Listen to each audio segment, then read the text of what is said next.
Hello everybody, how are you today? Mais um dia nosso de aula remota. Vamos começar fazendo a correção, né, do exercício que eu passei para vocês na outra aula, tá? Vocês estão vendo aqui essa telinha. Então, eu vou tentar ser rápido, gente, porque eu estou evitando esses vídeos, né? Eu estou evitando que esses vídeos fiquem longos, né? Que eu sei que vocês têm outras coisas também para fazer com o pacote de dados de vocês, tá bom? Então vamos lá.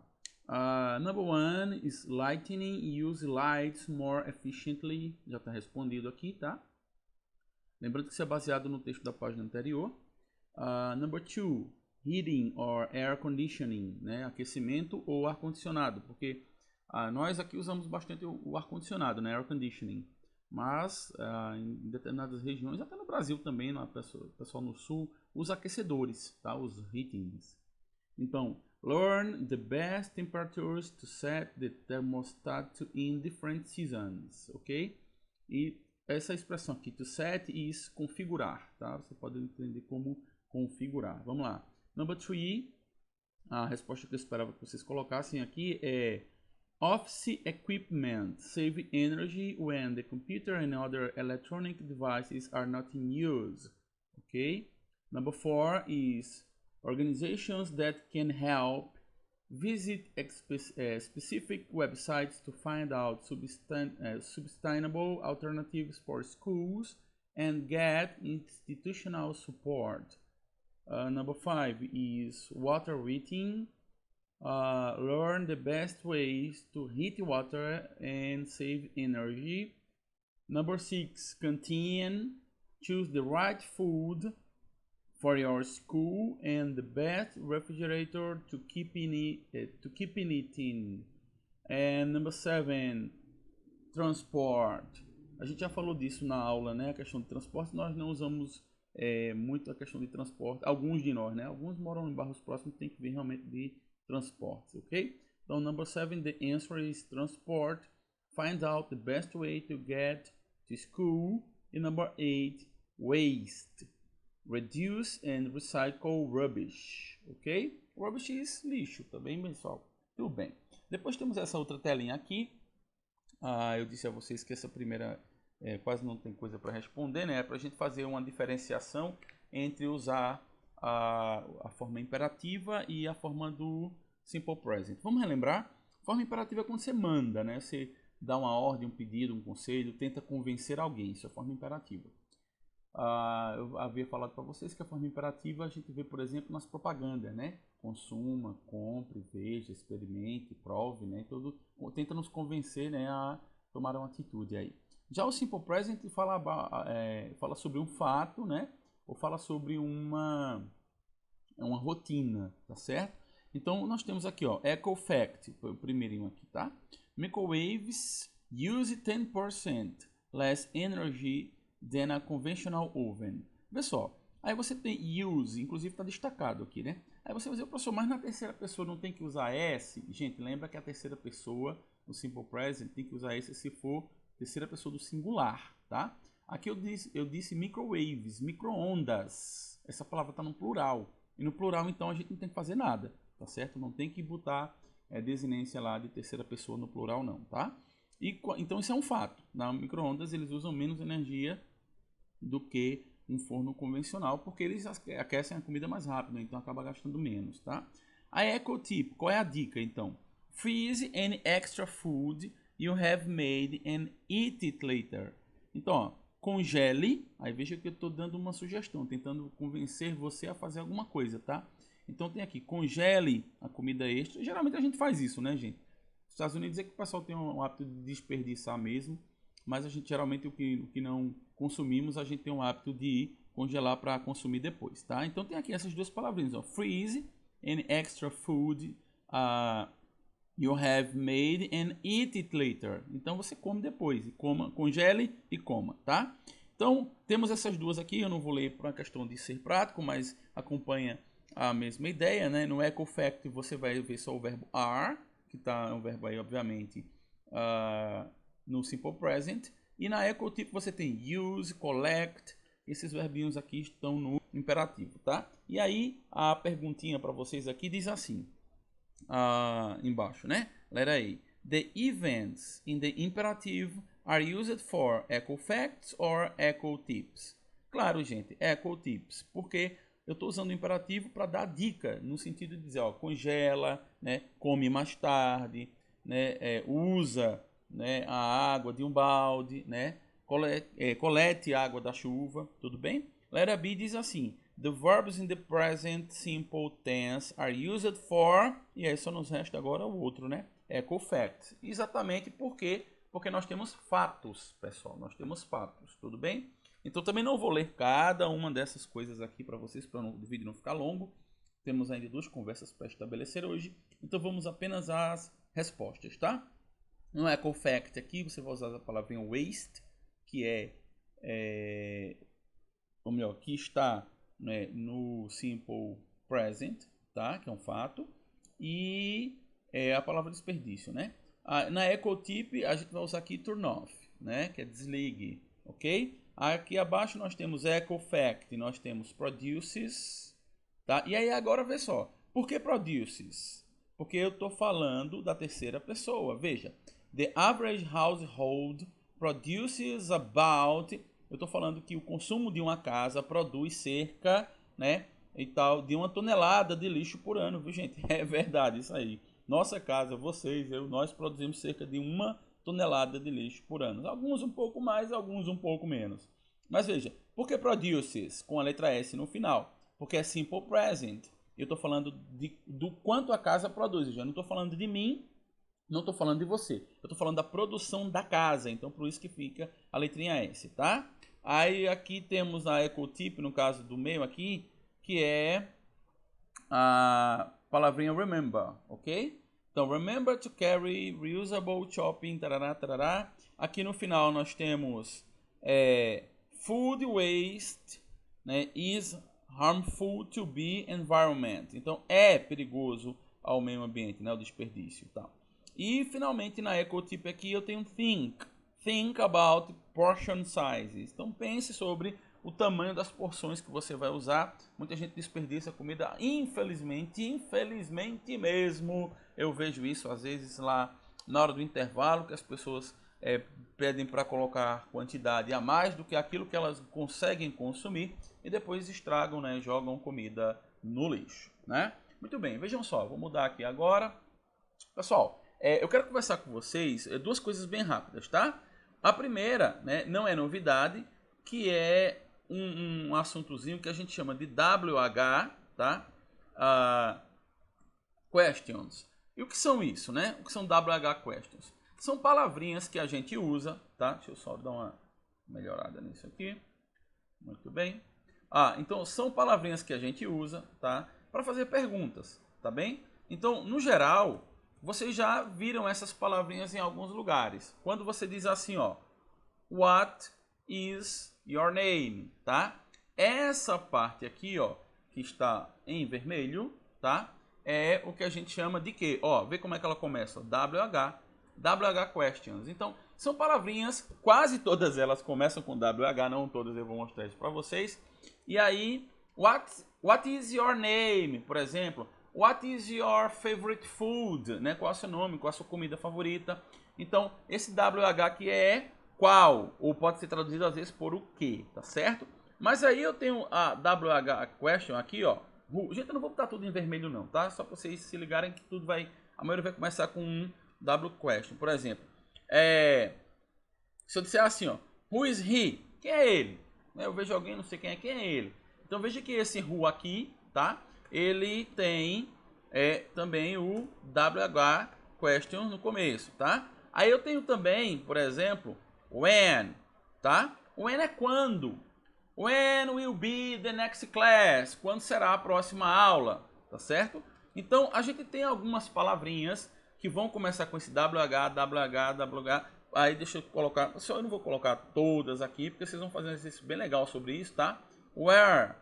Então where, cadê aqui? Pronto. Where is onde, né? Where is your school? Onde é a sua aula, por exemplo? Desculpa, onde é a sua escola, por exemplo, né? Então, de maneira geral, vocês estão vendo que todas essas começam com WH. Aí tem um que não começa com WH, que é a expressão how many, tá? E how many significa quantos, tá? E eu tenho a expressão também how often. Nossa, ficou vermelho aqui, que estranho. Vou botar aqui. How often. Se escreve assim, tá, gente? Com FT, tá? Então, deixa eu falar. How many. Deixa eu colocar outra aqui. How much. Pronto. Essas três aqui são suficientes para a gente começar a pensar sobre algumas questões. Eita, aqui desconfigurou foi tudo aqui agora. Pronto. Agora ajeitei. Tô ficando um rapazinho, tá vendo? Muito bem. Vejam só. How many e how much, pessoal, elas são usadas... É quanto e quanto. A diferença aqui é quanto e quanto, tá? A diferença é o seguinte. How many você usa para coisas contables, contáveis, tá? Então você usa para contables, coisas que você consegue contar. Quando você diz assim, how many students is in the class now? Quantos estudantes estão na sala agora? Nenhum, né, gente? Na verdade, não estamos na sala. Pois bem, aí você usa how many para contable, coisas contáveis, tá? E how much você usa para uncontable, tá certo? Então, para coisas que são incontáveis. Quando você fala, por exemplo, de... bota um pouco d'água aqui no meu copo, por exemplo, né? Então, você não contabiliza a água, né? Você contabiliza assim 1 litro, 2 litros, o líquido de maneira geral, né? Dinheiro, por exemplo, é interessante. A gente fica imaginando, né? Porque nós contamos o dinheiro, mas eles não. Então, dinheiro para eles é uncontable. Mas eu não posso contar 10 reais, 30 reais, 40 reais, tudo bem. Mas é porque a ideia deles é dizer assim, ó, quanto dinheiro você tem. Então, ele vai dizer how much, ele vai usar how much. How much money do you have?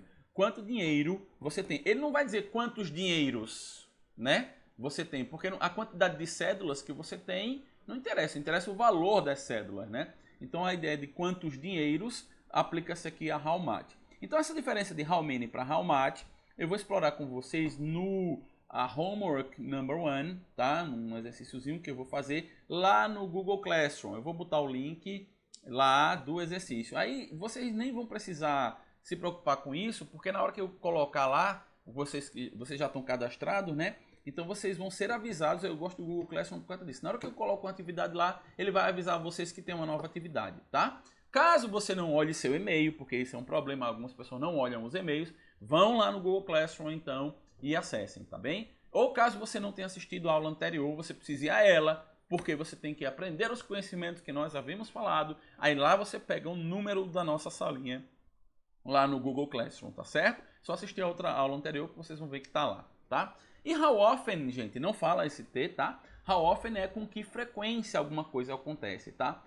Por exemplo, how often do you study English? Né? Com que frequência você estuda inglês? Preste atenção numa coisa interessante nessa pergunta. Eu digo how often do you study? O que acontece aqui, gente? Eu não desrespeitei as regras que nós já havíamos estudado sobre o Simple Present. Veja que eu continuo aqui com do, ó. Do you. Esse do tem que acontecer. Por quê? Porque a frase está no presente e eu estou fazendo uma pergunta. Então, como eu estou fazendo uma pergunta, nós temos aqui, obviamente, uma sentença no Simple Present e eu tenho que usar o verbo do. Tá certo?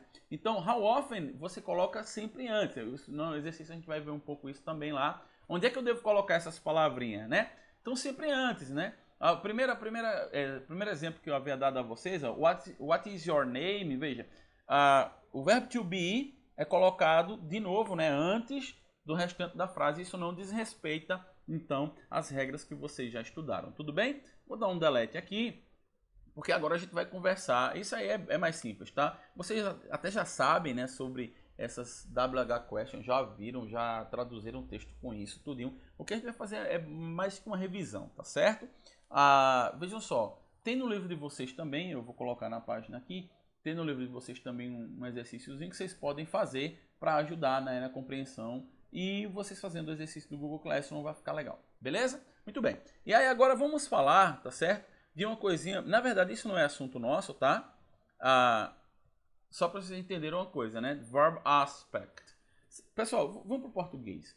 O que é um aspecto verbal? Aspecto verbal é um entendimento de você olhar para o verbo e saber que aquela ação, por exemplo, né, se ela está relacionada a uma coisa que já concluiu, que vai acontecer ou que está em progresso. Essa construção, essa ideia de trabalhar aspectos verbais é normal em qualquer língua que você tenha verbo. Então a gente tem a noção de aspecto verbal em português, temos o presente, o passado, o futuro. Aí nós temos a noção de aspecto verbal em inglês, temos o presente, o passado, o futuro, temos isso tudo, tá? Então veja, não vamos falar de aspecto verbal, tá? Eu estou falando para vocês entenderem o seguinte.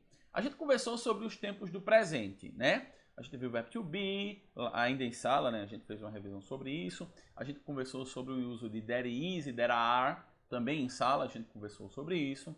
Aí depois eu conversei com vocês sobre o simple present, né? E sobre o imperativo, né? Então foram os tempos verbais, os aspectos, né? Ações, aquilo que eu disse a vocês tem a ver com aspecto verbal, né? Vocês estavam trabalhando aspecto verbal sem saber que isso era aspecto verbal. Quando eu dizia a vocês, por exemplo, o simple present é um fato, acabei de falar isso nessa aula também. O simple present é um hábito, né? É uma ação que ela ocorre habitualmente, ou um fato, né? Quando você diz a parede da minha casa é vermelha, isso é um fato, isso não pode ser mudado. Então, você está trabalhando com a noção de aspecto verbal, tudo bem? Então, a gente vai ver agora um outro tempo verbal, tá? Muito simples, inclusive, muito legalzinho, tá? Que é o present, tá? Continuous. Aí veja, qual é a ideia do present continuous? Eu vou botar aqui que é melhor. Muito bem. O present continuous é o seguinte, gente. É uma ação, né? Qual é a ideia do aspecto verbal? Por que eu falo o present continuous e por que isso é importante? Porque o present continuous é uma ação que está acontecendo no momento em que se fala, tá? Então, por exemplo, você diz assim, I am, olha, tá tranquilo para vocês, né? Verbo to be, I am, speak, ó. Então, falar, certo? Esse é o verbo falar. I am speak, só que aí eu quero dizer que eu estou falando. Então, eu vou botar ing, tá? E isso aqui vai ser um padrão. Vou mostrar para vocês como é fácil fazer isso. Qualquer verbo, professor, qualquer verbo. Então, ó, I am speaking English, por exemplo, tá? E aí, deixa eu só botar as reticências aqui. Pronto. I am speaking... Deixa eu botar tudo. Não é melhor, porque fica mais legalzinho. Então, English. Ponto. Quando você diz I am speaking English, eu estou falando inglês. Esse é o pé da letra. Eu não estou falando inglês com vocês. Quer dizer, agora mais não, né? But now, I am speaking English with you. Ok? So, in this moment, you can use the present continuous tense. Tá? Porque eu falei em inglês. Então, eu estou falando inglês, tá certo? E aí, qual é a estrutura, gente? É muito fácil, ó. Você vai ter sempre isso aqui, ó. Você vai ter o verbo to be, então, I am, tá? Se fosse you, aí vê como é fácil. Aí você escrever you e you am não dá, né? Vocês já estudaram isso. É you are speaking English. Então, você está falando inglês. Então, é tranquilo, gente. Então, se fosse he, aí você vai mudar para cá, ó. He, como é que fica? Não pode ser he are. Só tem que ser o quê? He is speaking English, ok? Então, como é que você vai fazer? Muito fácil, vê. Deixa eu só subir que fica melhor para você visualizar, né? Então, você vai ter sempre o quê na estrutura, tá? A estrutura vai ser sempre verb to be, certo? E aí isso vai depender do sujeito, certo? Plus, mais é plus, plus main verb, ok? Ou seja, mais o verbo principal, certo? E esse verbo principal eu ainda vou botar assim, ó. Tem que terminar sempre. Vamos colocar aqui para você deixar bem destacadinho, para você entender. Então, esse verbo principal ele tem que terminar sempre com essa forma aqui, ing. Então, você vai usar sempre o verbo to be, tá aqui, ó, o verbo principal, e esse verbo principal vai sempre terminar com ing. Então, essa é a estrutura de fazer o present continuous, tá certo? Então, vamos lá, que se você queira dizer, por exemplo, vamos falar um exemplo, vamos falar de alguém que eu não tenha falado ainda, né? Para a aula não ficar assim, né, tão chata e tal. Então, vamos pensar assim, Emílio, né? Ó, Emílio é am, is ou are, pessoal? Emílio is, ok? Aí, ó, teach. Teach é ensinar, certo? Emílio está a ensinar. Aí fica ruim, né? Emílio está a ensinar é fogo. Então, vamos colocar o que aqui no final? Mesma coisa de cima, né? ing. Emílio is teaching. O que ele tá? Balé. Especialista, né? Dançarino.